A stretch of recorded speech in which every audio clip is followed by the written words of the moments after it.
عن أبي هريرة رضي الله تعالى عنه قال قال رسول الله صلى الله عليه وسلم صلون على النبي يا أيها الذين آمنوا صلوا عليه وسلموا تسليما محبت پڑھی اللهم صل على محمد وعلى آل محمد كما صليت على إبراهيم وعلى آل إبراهيم إنك حميد مجيد اللهم بارك على محمد وعلى آل محمد كما باركت على إبراهيم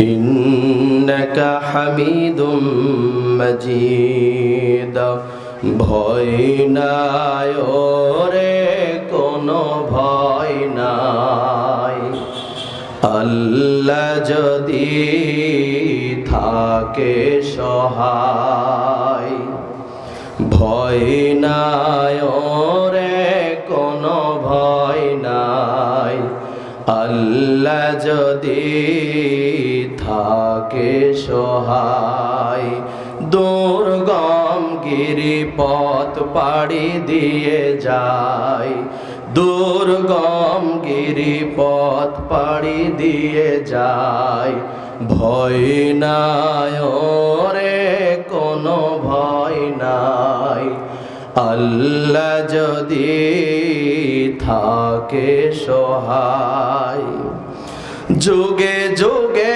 ইতিহাসে লেখা দেখা যায় আল্লাহর পথে যারা কাজ করে যায় ঠিক না যুগে যুগে ইতিহাসে লেখা দেখা যায় আল্লাহর পথে যারা কাজ করে যায় বিনা পরীক্ষায় তাদের পাশ নাহি হয় ভয় নাই ওরে কোনো ভয় নাই আল্লাহ যদি থাকে সহায় বাতিলের শক্তি ক্ষয় হয়ে যায় আল্লাহর শক্তির কোনো ক্ষয় নাই ঠিক না বাতিলের শক্তি ক্ষয় হয়ে যায় আল্লাহর শক্তির কোনো ভয় নাই সেই শক্তি তুমি দাও গো আমায় ভয় নাই ওরে কোনো ভয় নাই আল্লাহ যদি থাকে সহায় দুর্গম গিরিপথ পাড়ি দিয়ে যায় ভয় নাই ওরে কোনো ভয় নাই লা ইলাহা ও লা ইলাহা ইল্লাল্লাহ লা ইলাহা সুবহানাল্লাহ আলহামদুলিল্লাহ লা ইলাহা ইল্লাল্লাহ সুবহানাল্লাহ আলহামদুলিল্লাহ লা ইলাহা দাওয়াতের লাগি নবী তায়েফেতে যায় যায় দাওয়াতের লাগি নবী তায়েফেতে যায় ওহুদের মাঠে নবী মার খেলেন হায় ওহুদের মাঠে নবী মার খেলেন হায় ধৈর্যের গুণে শেষে এলো বিজয় ভয় নাই ওরে কোনো ভয় নাই আল্লাহ যদি থাকে সহায় লা ইলাহা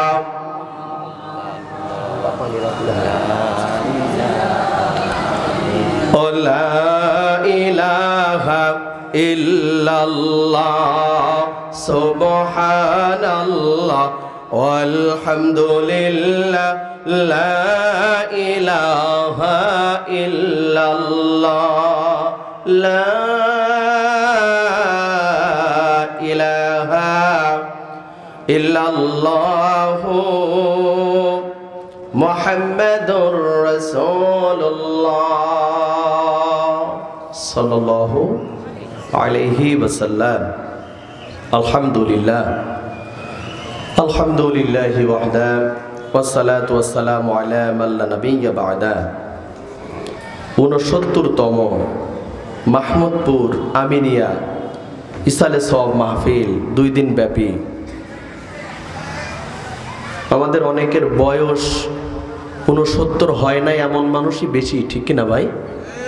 শুকরিয়া আল্লাহ সুবহানাহু ওয়া তাআলা কোরআনুল কারীমের এই সুঘ্রাণ এলাকাময় ৬৯ বছর ছড়াচ্ছেন আলহামদুলিল্লাহ। মাহফিলের প্রধান আলোচক হিসাবে আমাদের মাঝে অলরেডি চলে এসেছেন, যে আলোচকের কারণে অধিক আগ্রহে আমরা বসে আছি, বিশিষ্ট ইসলামী চিন্তাবিদ মুফাসসিরে কোরআন প্রিয় ভাইয়ের সাথে আমার সাক্ষাৎ হয়েছে হযরত মাওলানা মিজানুর রহমান বুখারী নাটোর। দোয়া করছি আল্লাহ সুবহানাহু ওয়া তাআলার এই গোলামের কণ্ঠকে গোটা বিশ্ববাসীর জন্য কবুল করুন, পড়ছি আল্লাহুম্মা আমিন। আমার আগে আলোচনা করে ধন্য করেছেন প্রবীণ আলেমে দ্বীন বিশিষ্ট ইসলামী চিন্তাবিদ, অত্র এলাকার ইসলামের মশাল যার হাতে, হযরত মাওলানা নজরুল ইসলাম সাহেব, সাবেক অধ্যক্ষ মাহমুদপুর আমিনিয়া সিনিয়র মাদ্রাসা। আমার আগে কথা বলেছেন হযরত মাওলানা ওবায়দুর রহমান,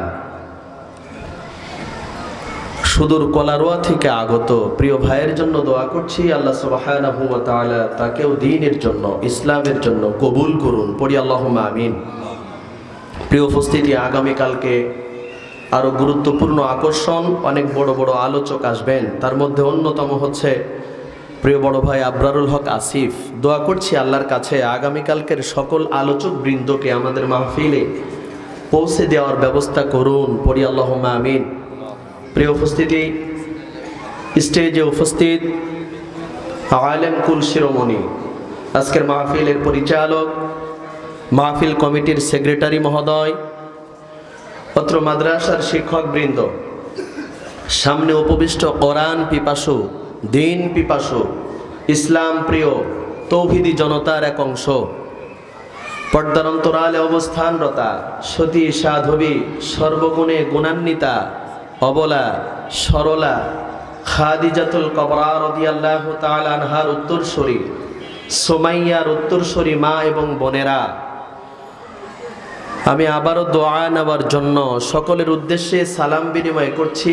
আশা করছি সালামের জবাব জোরে সোরে পাবো ইনশাআল্লাহ। আসসালামু আলাইকুম ওয়া রাহমাতুল্লাহি ওয়া বারাকাতুহু। কৃতজ্ঞতা প্রকাশ করছি, হামদে বারি তাআলা পেশ করছি রব্বুল ইজ্জাত ওয়াল জালাল, অত্যন্ত দয়া মায়ার একান্ত মেহেরবানি করে পৃথিবীর সকল অন্যায় অপকর্ম থেকে ফারেক করে রব্বুল ইজ্জাত ওয়াল জালাল আপনাকে এবং আমাকে সন্ধ্যা থেকে এ পর্যন্ত মহাবিশ্বের মহাবিশ্বয় মহাগ্রন্থ তাফসীরুল কোরআনুল কারীমের মাহফিলের জন্য কবুল আর মঞ্জুর করেছেন। আল্লাহ সুবহানাহু ওয়া তাআলা একান্ত মেহেরবানি করে রব্বুল ইজ্জাতুল জালাল কোরআনের মাহফিলে আঞ্জাম দেওয়ার তৌফিক দিয়েছেন, সময় দেওয়ার সুযোগ দিয়েছেন। এই জান্নাতের বাগিচায় বসতে পেরে আমরা সকলেই খুশি না বেজার?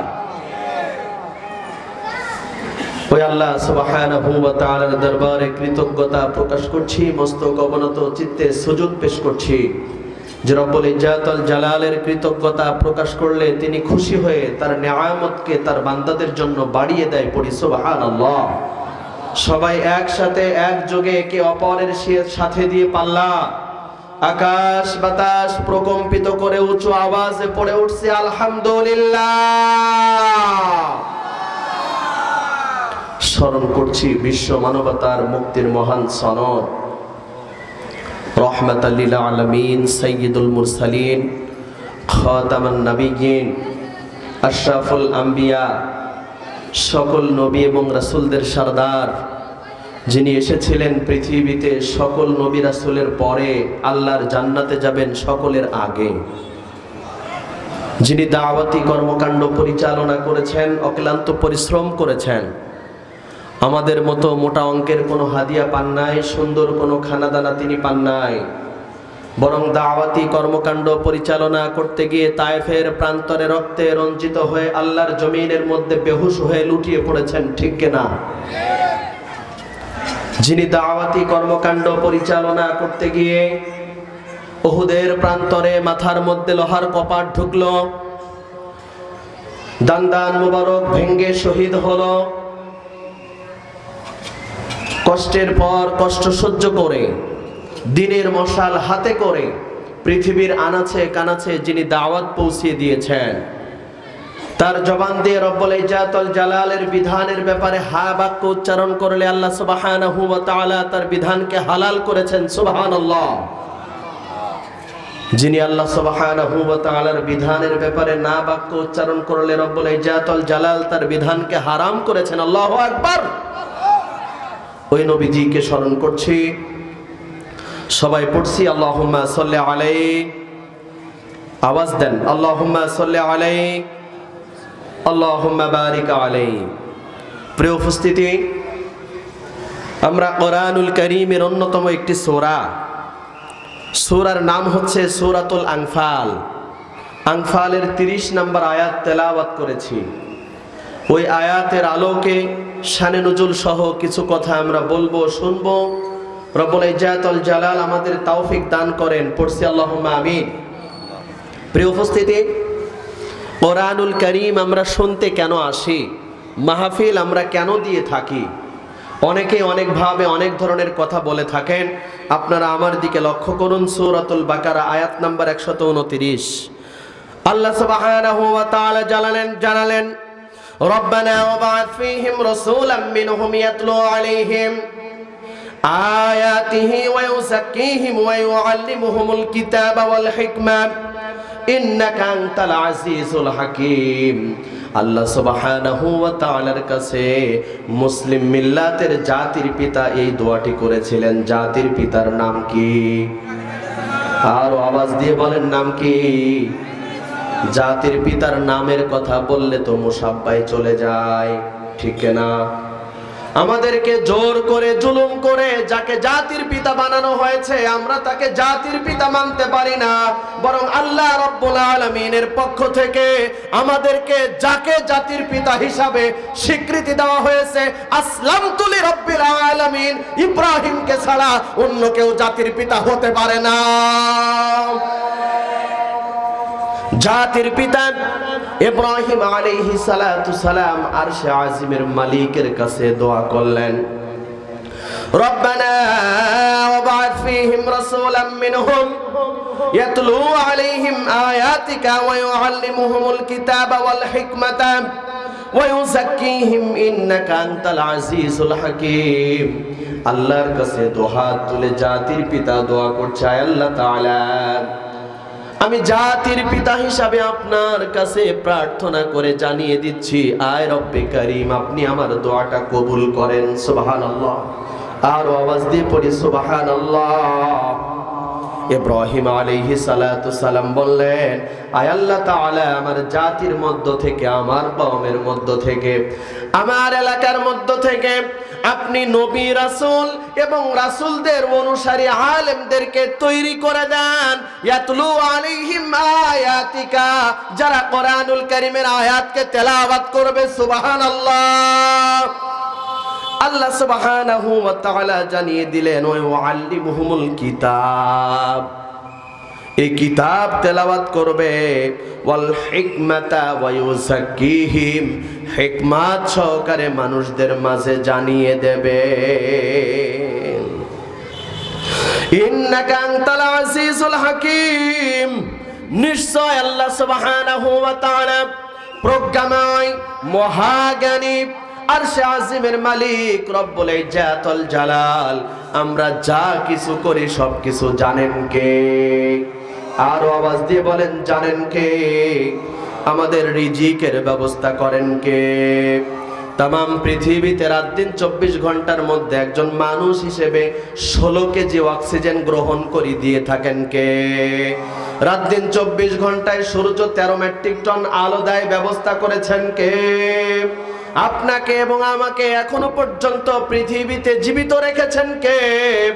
আল্লাহ ইজ ওয়াসিং মিন, আল্লাহ সামিউম বাসীর। এমন কিছু নাই, এমন কোন বিষয় নাই যে আমার আল্লাহ সুবহানাহু ওয়া তাআলা দেখেন না এবং জানেন না। সুবহানাল্লাহ। জাতির পিতা ইব্রাহিম আলাইহিস সালাতু সালামের গুরুত্বপূর্ণ একটি দোয়া, সেই দোয়ার আলোকে দেশের বিভিন্ন প্রান্তে প্রান্তে আজকে মসজিদের ব্যবস্থা, মাদ্রাসার ব্যবস্থা। কথা বলেন ঠিক কিনা? মাদ্রাসাগুলিকে কোরআনুল কারীমের তেলাওয়াত করানো হয়, কোরআনুল কারীমের শিক্ষা দেওয়া হয়।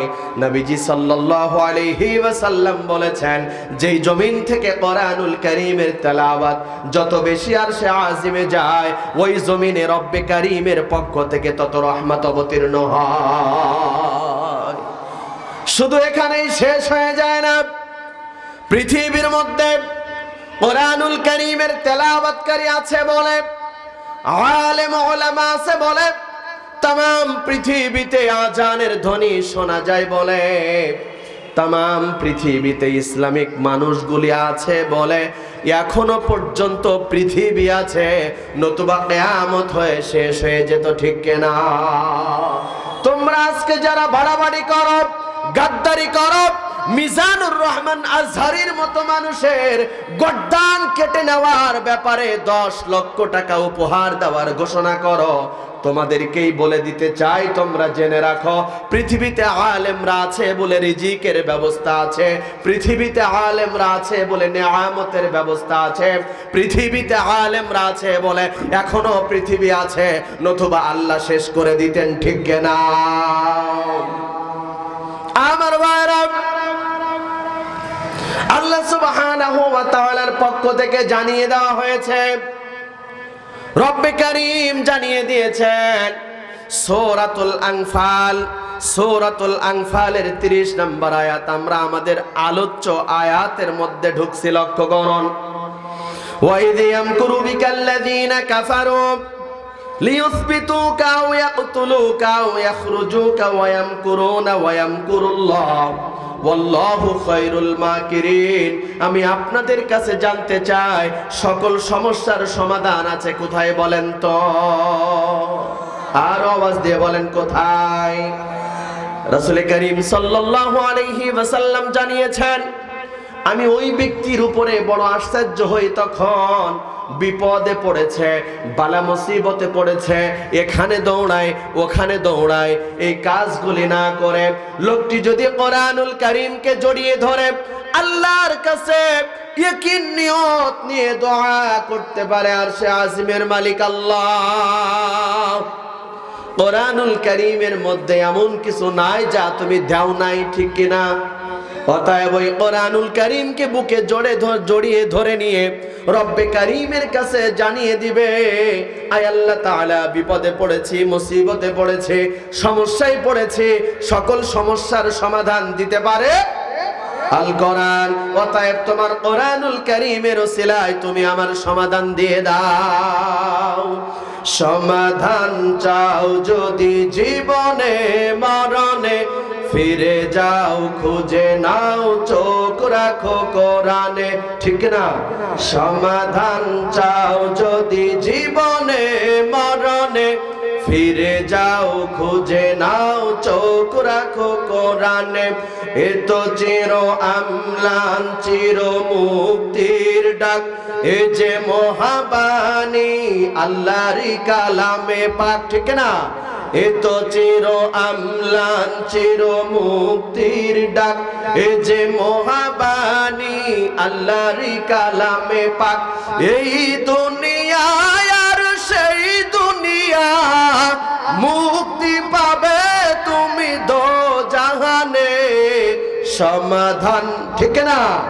সমাধান চাও যদি জীবনে মরণে, ফিরে যাও খুঁজে নাও চোখ রাখো কোরআনে। আমার ভাইরা খুব লক্ষ্য করুন, তেলাওয়াতকৃত আয়াতের শানে নুজুল।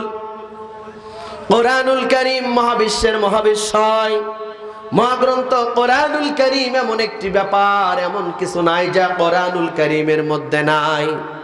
এ কোরআনুল কারীমকে বুকে জড়িয়ে ধরে নিয়ে মানবতার মুক্তির সনদ জনাবে মুহাম্মদুর রাসূলুল্লাহ সাল্লাল্লাহু আলাইহি ওয়াসাল্লাম মক্কাতুল মুকাররমার মরুর প্রান্তরে গোপনে দাওয়াত দিয়েছিলেন। কয় বছর? কয় বছর? 3 বছর গোপনে দাওয়াত দিলেন। তাকে কেউ দেশ থেকে তাড়া করে নাই, ঠিক কিনা? 3 বছর তিনি গোপনে মানুষের ঘরের দ্বারে দ্বারে গিয়ে কোরআনুল কারীমের কথাগুলি বললেন। তাকে কেউ তাড়া করলো না। নবুয়তের 7ম বছরে গিয়ে যখন কোরআনুল কারীমের দাওয়াতকে প্রকাশ্যভাবে দিয়েছেন, তখন তার উপরে শুরু হয়ে গেল ষড়যন্ত্র, ঠিক কিনা? আজকেও যারা কোরআনুল কারীমের পক্ষে থাকবে, আল্লাহর রাসূলের মতোই ষড়যন্ত্রের শিকার হতে হবে। কেননা আমার রাসূল পৃথিবীতে এসেছিলেন, অত ভালো মানুষ পূর্বে আসে নাই, পরেও আসে নাই, বর্তমান সময়েও তার মতো ভালো মানুষ ছিল না, ঠিক কিনা? তিনি যদি কোরআনুল কারীমের পক্ষে থাকার কারণে তার নিয়ে ষড়যন্ত্র করা হয়, আপনি আমি সলিমুদ্দি কলিমুদ্দি মৌলবী, আপনাকে এবং আমাকেও নিয়ে ষড়যন্ত্র চলবে, ঠিক কিনা? ইসলামের পথ কাটা বিছানো, ফুল বিছানো নয়। প্রকাশ্য দাওয়াত শুরু হলো নবুয়তের 7ম বছরে গিয়ে। আল্লাহর রাসূল সাল্লাল্লাহু আলাইহি ওয়াসাল্লামের চাচা আবু তালিব বিশ্ব নবীজি মুহাম্মদুর রাসূলুল্লাহ সাল্লাল্লাহু আলাইহি ওয়াসাল্লামকে ডাক দিয়ে বললেন, হে আমার ভ্রাতুষ পুত্র মুহাম্মদ সাল্লাল্লাহু আলাইহি ওয়াসাল্লাম, তোমার ব্যাপারে দারুন নাদওয়ার বৈঠকে 3 জন উপদেষ্টা পরিষদ এবং 11 জন মন্ত্রী পরিষদ নিয়ে সিদ্ধান্ত নেওয়া হয়েছে। তোমার ব্যাপারে আলোচনা করা হয়েছে। তারা সিদ্ধান্ত নিয়েছে, আল্লাহ সুবহানাহু ওয়া তাআলা জানিয়েছেন, ওয়াইদ ইয়ামকুরু বিকাল্লাযীনা কাফারু, যারা কাফের মুশরিক মুরতাদেরা, লিয়ুসবিতুকা আও ইয়াকতুলুকা আও ইখরিজুক। ও নবী মুহাম্মদ সাল্লাল্লাহু আলাইহি ওয়াসাল্লাম, আপনি শুনুন, আপনার ব্যাপারে সিদ্ধান্ত নেওয়া হয়েছে, তারা আপনাকে আমরণ মৃত্যুদণ্ড হওয়ার পূর্বক্ষণ পর্যন্ত কারাগারে বন্দী করবে। আওয়াজ দেন, কোথায়? ভালো লাগতেছে না? কষ্ট পাচ্ছেন? চাচা আবু তালিব বলছে যে তোমাকে কারাগারে বন্দী করার সিদ্ধান্ত নেওয়া হয়েছে দারুন নাদওয়ার বৈঠকে। যেমন আমাদের বাংলাদেশের পার্লামেন্ট সংসদ, পার্লামেন্টের নাম কি ভাই? জাতীয় সংসদ। আর ওই সময়কার পার্লামেন্ট ওই আরব আমিরাতের মধ্যে, তার নাম হচ্ছে দারুন নাদওয়া। সিদ্ধান্ত নেওয়া হয়েছে তোমাকে প্রথম বন্দী করা হবে, আমরণ বন্দী করা হবে।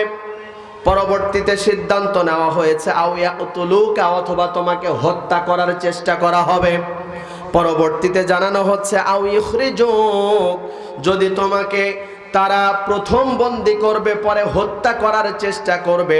এর পরবর্তী সিদ্ধান্ত হচ্ছে তোমার ব্যাপারে, তারা তোমার দেশ থেকে বিতাড়িত করবে, তোমার নাগরিকত্ব ক্যান্সেল করে দিবে। কথা জানিয়েছেন কে? আরো আওয়াজ দিয়ে বলেন কে? আল্লাহ সুবহানাহু ওয়া তাআলা জানিয়েছেন। চাচা আবু তালিব মুহাম্মদুর রাসূলুল্লাহ সাল্লাল্লাহু আলাইহি ওয়াসাল্লাম কে বললেন, এ আমার ভাইয়ের পুত্র মুহাম্মদ, তোমার ব্যাপারে জাতীয় সিদ্ধান্ত নেওয়া হয়েছে, তুমি জানো নাকি? আমার রাসূল সাল্লাল্লাহু আলাইহি ওয়াসাল্লাম বললেন, ওয়ায়ামকুরুনা ওয়ায়ামকুরুল্লাহ